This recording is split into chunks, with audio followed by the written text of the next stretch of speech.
Okay, so the Eagles beat the Bengals in preseason game one, and I know a lot of people are harping on the negative cornerback play, which we will get into. However, we did see a lot of good things from multiple players on the defensive side, and when we flip it over to the offense, it really don't get better than what we saw last night with so many young guys balling. But first, let's talk about the fact that Tanner McKee called this kind of performance and told the creators of Madden 26 to tune in. Okay, Kyle, you are a 66. My guess was a 65. You're 66. You gotta be in the 70s. Yeah, I would say 75. You're 61. Whoa! Madden. Come on, man. Hey, I prove haven't him wrong played the game for a while. Thursday. Yeah, all right. Watch Thursday. Tune in. Be ready. Bump it up. What is going on, everybody? I go by Philly Mike, and this is the Philly Tall Podcast. If you are happy Eagle football is back, hit the like, subscribe to the channel, and turn on that notification bell so you don't miss the videos. So Eagles football is back, and what better way to start the preseason with the win while scoring over 30 points? Mind you, none of the Eagles' big-time starters played a snap in this game. However, the Bengals had Joe Burrow, Jamar Chase, T. Higgins, and their starting defense in for not just one possession, but two. And when it came to our cornerbacks guarding their number ones, they absolutely couldn't do it. I'm not just talking about the Kelee Ringo play where he got cooked by Jamar Chase, and you would have thought the 4-3 speed could let him catch up. He was just out of the play from the very beginning. Now, granted, it's against Jamar Chase. It's the first preseason game. He was probably nervous, but I didn't like how far off he was playing. And if you're going to play that far off, at least make the tackle. You're a special teams ace. You know how to tackle. Regardless of how much I believe in Kelee Ringo, which I'm not off the bandwagon yet, but I'm definitely looking at it differently, he got to lock in and make plays no matter who he's going against. As for Adoree Jackson, he didn't look much better. He got beat multiple times, not by only Jamar Chase, but their backup wide receivers too. Ringo did too, don't have the clip. So this is definitely the first warning sign that we have to pay attention to throughout the rest of training camp and throughout the preseason. But it's not a push the red button, alert, alert, just quite yet. I think we all got to see more. And remember, Howie Roseman did just trade for a young prospect who was really productive with the Raiders, drafted the same time Kelee Ringo was. We're talking about cornerback Jacorian Bennett. So we'll see in preseason game 2 if he gets some play and just how everything shakes up. Plus, there are some veterans out there. I'm talking about Asante Samuel Jr. and more importantly, my favorite, Stephon Gilmore, who could give you 1 year at quality play alongside of Quinion. Oh, and Cooper DeJean, can't forget him. We all know Howie Roseman is not afraid to pick up the phone and make a deal, especially with a free agent.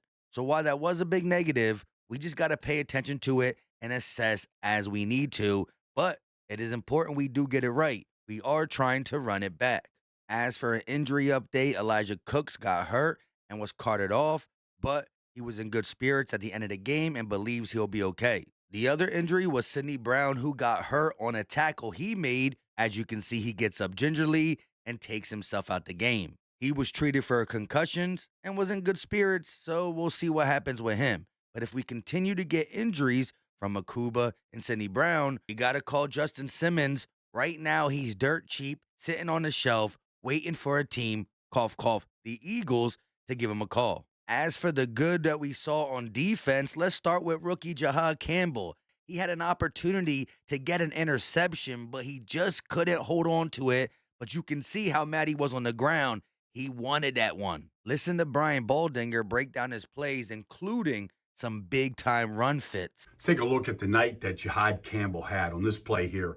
He's got the tight end in man coverage. So he's running with him right here, but then he feels the play underneath, and he goes and puts a little lick on Chase Brown. Okay, good. Now you watch him attack the center here. This is how you come and attack it. Bam, now he gets called for the hands to the face. All right, they'll clean that up. But still, he gets off the block. He does it over and over again. You watch him take on the guard here. Like, excellent with his hands, slide, skate, tackle. Bingo. All right, now here comes the tight end on a fold block. Tight end on a fold block, makes him whiff. Now he's square. Square, and now he's able to put a hit on the back right here. Now, they blitz the back right here. All right, now, He gets cut. He's got to protect himself better, but he bounces up like he's made of rubber. And then the play of the night for him was this. I mean, he does everything right here. All right? Reacts to the ball in the air. Nice hit right here. Ball pops up. He wants this one so bad. Oh, does he want this bad? Like, had a chance for an interception in his first 15 plays, in his first NFL action. He did everything but the easy part, just catching it. But there'll be more plays to come just like that. I absolutely agree with Baldy. You need to pick that off, but there's going to be many of opportunities for this linebacker. He only played like 15 snaps because he's low-key still limited. Switching to the defensive line, Ty Robinson made a statement as he got in for a sack. I love the way this was drawn up. He's coming on a twist stunt, which he can do because of the versatility he plays with, and then he punishes the quarterback. Let's watch it one more time in slow motion. Nice sack for the rookie, and Dallas Goedert feeling his strength. Again, during practice or training camp, some rookies just come along slower due to the opportunities. But not only did he get a sack there, he was getting pressures on the quarterback, and he was also playing good against the run. Somebody else who I want to break down in a future video was Gabe Hall. No sacks or big tackles for loss, but he stopped the running back multiple times at the line of scrimmage, plus got pressure on the quarterback a couple times inside and outside. He's making a lot of strides per the coaching staff, and now seeing him in preseason game 1. Watch out for Gabe Hall. Lastly, I think Eli Ricks did pretty good. He had one catch on him, but had a couple good PBUs. An opportunity to get an interception. You got to bring that in, bro. As for the linebackers and pass rushers in general, they were getting pressure. They were doing their thing. The score is 34-27, but most of the points came at the end where DTR and Kyle McCord couldn't move the ball. And who knows who were all in on defense then. The Perry Nickersons, the guys who really won't be here. Although Castro Fields stopped a big fourth down when the Browns are trying to tie the game up. But before that fourth down, UDFA safety Maxon Hook was not about to let this player hurdle him. So shout out to some UDFAs. Speaking of UDFAs, the best one was on offense, and I saved the best for last because there was so much to talk about as it pertains to the Eagles' offense. Starting with Brian Baldinger breaking down the UDFA rookie Darius Cooper. Let's take a look at the night that Darius Cooper had. Here the Eagles are max protection. Half field read for Tanner McKee, and they flood the zone, and he comes out of his break. Nice hole right there, catches it with his hands. But watch his release. His release is lickety split. Beats the corner easily. Then on 3rd and 11, picks up 15 in the first down.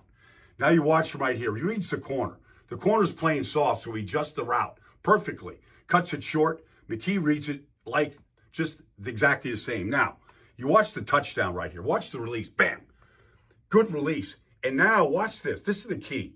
Like, go attack the ball and don't let that safety. Don't wait on the ball. Attack the ball to beat the safety. Nice throw by McKee. All right, now you watch this right here, okay? So you love this, all right? Catch it, bam, knows where that corner is, spins out of it. But let's watch who else is watching this play right here. All right, 3-step drop, the ball's to him. Watch this, foot in the ground, and explode. All right, now you look at the sideline. And who's over there but A.J. Brown? Like, it kind of reminds you of A.J. He's not as big, as fast, but there's A.J. like saying, okay, Rook, Tarleton State, Stephenville, Texas, I think we might know who you are right now. Making a name for himself last night. The man was winning his one-on-ones. You couldn't press him. You couldn't play off coverage. He was balling. And again, this is a UDFA rookie who was making noise in training camp. Let's see if he could do it during the preseason game. And he absolutely did it preseason week 1. He had 6 catches for 82 yards and a touchdown. That's a 13.7 yards per attempt. I like the Baldy comparison to A.J. Brown, although nobody's A.J. Brown. Just the way he forces himself open. He's not getting open lucky. Bad coverage. They're trying to stop him. They just can't. Still not going to be easy to make the roster because we're deep at wide receiver. Jonny Wilson, who reportedly couldn't catch anything during the first couple weeks of training camp, had 3 catches for 73 yards. No touchdowns, but a 24.3 yards average per catch, and these were all head tops. The only one that wasn't a head top was the back shoulder fade, which is great chemistry between Tanner McKee and Jonny Wilson. But the 6'6", 6'7" catch radius, if he's doing this to people, you can't just get rid of it. We had high hopes for him coming out of college. Rough start to his career, can't lie, but a nice breakout game early in the preseason. Definitely want to see more. As for Aniais Smith, he only had 2 catches for 11 yards, but he did score a touchdown. Beautiful slant route at the goal line to score a touchdown. But it's also what he did in the return game, which gives him a leg up over other wide receivers. He took a return 46 yards, making multiple people miss, setting up the Eagles' touchdown to Darius Cooper to end the half. So with A.J. Brown, Devontae Smith, and Jahan Dotson, who are definitely making the team, it's deep at the wide receiver position. But whoever doesn't make it, you got to stash away on the practice squad. Moving over to the running back position, we've seen some good things from everybody. A.J. Dillon got a couple plays running and in the passing game. K. Robinson ran the ball a couple times. Derek Powell had a rushing touchdown, but the way he cut to get the 1-yard rushing touchdown was absolutely nice. Will Shipley had 7 carries for 48 yards, at 6.9 yards per carry, but he broke off a big one. And it reminded me of the NFC Championship game. I love the way Will Shipley runs the ball. He can also catch out the backfield. But let's really look at this play again. Tyler Steen opened this up, pancaking the D lineman. It's good to see Tyler Steen play good football. We've been watching him closely throughout training camp. Lane Johnson, who didn't play but was interviewed on the sideline, said that Steen turned the page. He is absolutely ready to start. Back to some offensive weapons. Don't really want to hype up Jahan Dotson, but he does look nice catching the football in the number 2 jersey. Just looks more crisp. And again, he's in a contract year, so we're going to have to see something from him throughout preseason, but more importantly for him in the regular season, because he will start in 2025. However, if Jonny Wilson keeps playing good, if Darius Cooper is who we think he is, you got to stash him, because one of them could be wide receiver 3 as soon as 2026. Speaking of Darius Cooper, he was asked after the game about a welcome to the NFL moment, and he said it happened in OTAs. He was starstruck in the huddle with Jalen Hurts. Most definitely I had a wake-up call. It was actually earlier in OTAs. It was my first time going with the ones, going with Jalen Hurts, and he was calling the play. And I was like right next to him. He called the play, and I'm looking at him. I'm like, I'm next to Jalen Hurts right now. Like, this is crazy. He called the play. We broke the huddle. Didn't know what I was doing at all. And I'm like, oh snap! I'm finna. Eventually, I ran the right route and everything like that. But that was definitely a welcome to the league. Did the ball come to you on that route? It didn't come to me actually. So you just guessed right. So I heard the end of it, but like in the middle of it, I lined up in the wrong formation. They was like, come back, you're supposed to be out there. I was like, oh snap. So then I was like, okay, I know what I got. Lastly, let's talk about Tanner McKee, who was 20 of 25, 252 yards, 2 passing touchdowns, and a rushing touchdown. Yes, the Eagles' first drive. They went down the field, and they did a tush push, a.k.a. brotherly shove. It took less than 10 minutes in the 2025 season, and not even regular season, preseason, for the Eagles to pull that out. The NFL going to hate us, but we don't care. Like I said, Tanner McKee was slinging a rock, 3 total touchdowns. He looked a lot more mobile, too, which is good in this offense. Not saying if he ever has to come in, we're going to run a lot of RPOs, but he did look comfortable moving around in the pocket. He might have had one bad throw where it could have been interception, but that is what it is. Everything else were dots, back shoulder fades, just absolutely doing what he wanted, commanding the offense, which we all knew he could. There's going to be a real conversation throughout the league about people picking up the phone, calling Howie Roseman, asking what it will take to trade for Tanner McKee. Honestly, I don't even know if I would trade Tanner McKee. We know as Eagle fans, backup quarterbacks matter. Whether it's a game or two, it can make the position change. Backups are important, and Tanner McKee is the best backup. He could probably start for a handful of teams. If a team did offer Howie Roseman a first-round pick, would he think about it? I don't know. But Tanner McKee, in a very limited sample size, preseason last year, preseason this year, a handful of games last year, is showing why he got ice in his veins. We all saw the Tanner McKee performance, and everybody's talking about him. But let's hear it broken down from Brian Baldinger. Well, Tanner McKee was a star last night, the first preseason game. Here you go. First pass of the game. This is with anticipation and location right here to Jahan Dotson. Perfect. Turns around, the ball's right there, first down. All right, now you get this. You get a 3-by-1 set. 3-by-1. There's Jahan Dotson against DJ Turner. All right, just turns him around, puts it right on him, gets it into scoring position. All right, here we go. Now, play action, max protection.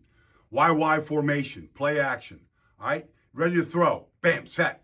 But he's got hand in his face. Now he's got to move. Move, and he cuts this ball loose to Darius Cooper, who made a name for himself, and we'll get to him in a second. Now, you watch Jonny Wilson right here, also had a great game. The spray fade. All right, holds the line well, puts it up on top of the rim. Wilson goes to get it. Uses his size and his height. Now, watch this one right here. Back shoulder to Wilson. Corner's out of position right here. Puts it right on him.